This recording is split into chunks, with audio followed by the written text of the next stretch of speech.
Hello नमस्कार छ है सम्पूर्ण साथीहरूलाई। साथीहरू आज म यता महेन्द्र पुलतिर आउने थोरै काम थियो। बच्चाबच्चीहरूलाई लिएर सपिङ गर्न आएको थिएँ क्या साथीहरू म। अनि यतै आउँदा आउँदा म हजुरहरूलाई फेरि आज यो पोखराको मुटु महेन्द्र पुल हो है साथीहरू।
अब जेब्रा क्रसिङ पनि गरिसकियो।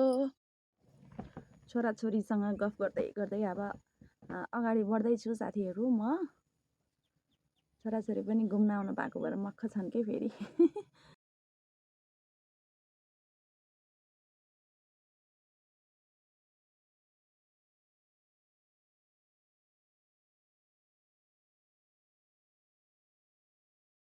अब चाहिँ यो पार्कमा यसो पसेर भिडियो बनाएर जानु पर्यो भनेर यता पार्कतिर पस्ने विचार गरेको छु साथीहरू मैले।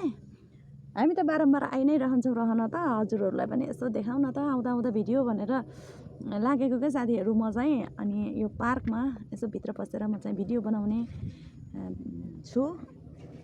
यता घुम्दै घुम्दै छु। यता घुमेर अगाडिपट्टि छिरेपछि म फेरि भित्रको दृश्य देखाउँछु ल हजुरहरूलाई। यस्तो छ कि यहाँ चाहिँ यो पोखराको महेन्द्र पुलको मुटु, पोखराको मुटु महेन्द्र पुलमा यस्तो यस्तो दृश्यहरू छ। सायद सबैजनाले देख्न त देख्नु भएको छ, अगाडि चोकमै भएपछि त सबैजनाले देख्नुहुन्छ है। यो चाहिँ अगाडि झन्डा पार्क अगाडिपट्टि देखेको छ। यतापट्टि चाहिँ यो पुल हो साथीहरू। अब यो चाहिँ फेरि त्यसको अगाडिपट्टि चाहिँ ठ्याक्कै यो पार्क छ। अब चाहिँ हामी यो पार्कभित्र पसेर यसो भिडियो बनाउँछौँ ल।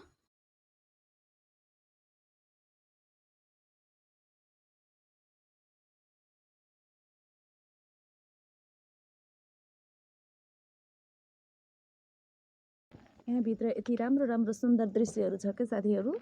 त्यसै कारण म त जहिले पनि आउँदाखेरि यता यो चोकतिर आउँदाखेरि यहाँभित्र पस्छु है।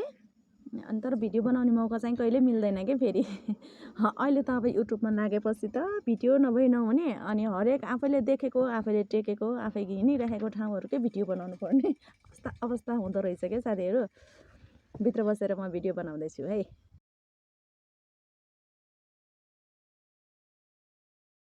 आफै कुरा गर्दै, आफै छोराछोरीसँग कुरा गर्दै भिडियो बनाउँदै गरिरहेको छु कि मैले। किनकि त्यहाँको माहौल एकदम उस थियो, त्यसै कारण भोइसहरू उस भएछ। त्यही भएर मैले भोइस ओभर गरेको छु कि साथीहरू। आज फर्स्ट टाइम भोइस ओभर गरेर भिडियो बनाएको छु। मलाई त बोल्न पनि आइरहेको छैन के वास्तवमा भन्ने हो भने। बिस्तारै कोसिस गर्नेछु। आज मैले यस्तो भोइस ओभर गरेर भिडियो चाहिँ मन परेको मलाई, बल्ल बल्ल गएको त खै के भएर साउन्ड त एउटा केही आएन छ। त्यसै कारणले गर्दाखेरि फेरि मैले भोइस ओभर गरेर हो नि यो भिडियो फाल्न मन चाहिँ लागेन के मलाई। त्यसै कारणले भोइस ओभर गरेको छु, तर भोइस पनि यति बेला मेरो घाँटी पनि एकदम घाँटीको अवस्था नि अलिकति उस भएको छ, गाह्रो भएको छ कि टन्सिलले गर्दाखेरि। भोइस राम्रो आएको छैन होला पक्कै पनि, हजुरहरूले मिलाएर बुझिदिनु होला है त साथीहरू।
यहाँ पार्कको हजुरहरूलाई देखाइहाल्ने साथीहरू। अब चाहिँ हामी फेरि पारिपट्टि फेरि रोड क्रस गरेर फेरि पारिपट्टि फेरि झन्डा पार्क, अन्तर्राष्ट्रिय झन्डा पार्क छ कि त्यहाँ विभिन्न देशका यहाँ लेखेअनुसार 197 देशको जस्तो लाग्दैछ होला सायद, यति झन्डा छ भनेर लेखेको छ। मैले पहिला पढेको थिएँ, अहिले चाहिँ अलिक कन्फ्युज भएँ कि म त्यहाँ गएर नि देखाउँछु है।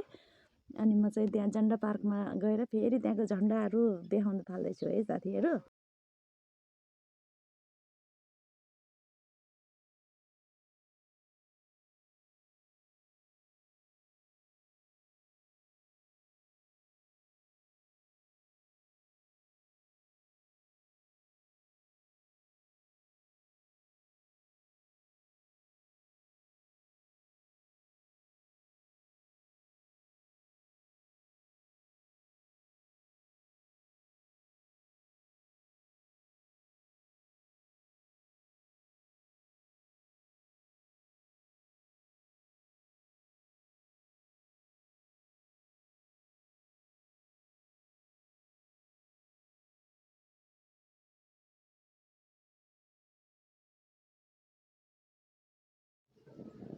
छोराछोरीहरू फेरि त्यस्तै रमाइरहेका छन् कि यता झन्डाहरू फहराइरहेको छ। छोरी पनि रमाइरहेका छन् साथीहरू। फोटो खिच्ने, भिडियो बनाउने सबैजना उत्साहित भएर गरिरहेका छौँ। हेर्नुहोस् त, मेरो छोरी पनि खुब खुसी भएर झन्डा फिजार्दै हेर्दै गरिरहेका छन् यति बेला।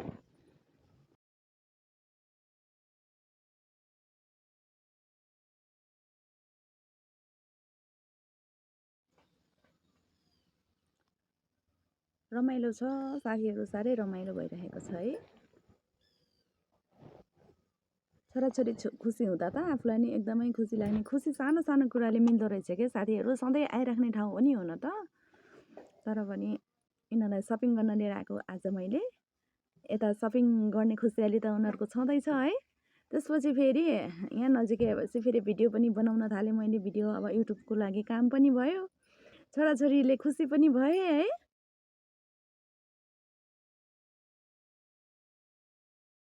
है।